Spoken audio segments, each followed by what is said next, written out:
So one of the advantages of visiting these kinds of sites, which of course are first century sites that the Apostle Paul would have seen, is that we also have a chance to look at the history of the church in the 2,000 years since then.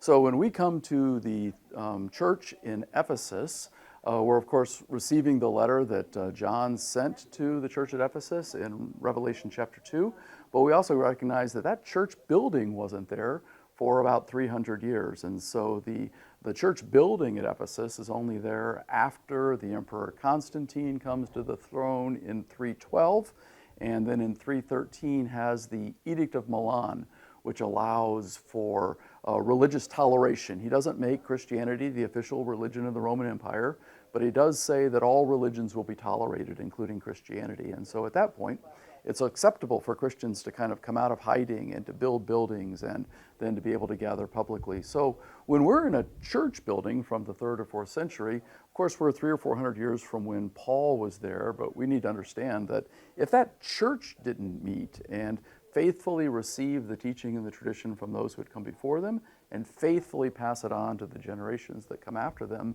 then we would never be here today as believers and Christians. We're those who, in a relay race, are passing on the faith and raising it up to those to come. In the case of the church building at Ephesus, this was also the site of the Council of Ephesus, which met in 431 AD.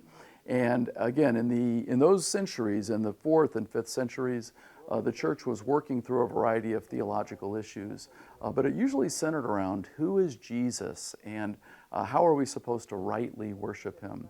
Sometimes people get a little worked up about theology. They think doctrine is dry or pointless. But when John writes to the church at Ephesus with the words of Jesus and says, you've left your first love, what he means is you're not loving Jesus.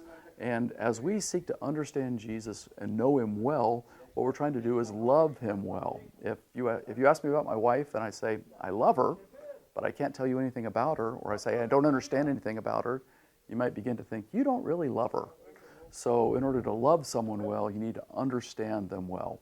And so the work of the early church was an attempt to try to understand Jesus well, that we might declare we believe in one God, we believe in Jesus Christ, his only Son, our Lord, fully God and fully man, identifying with us and also uniting us with God.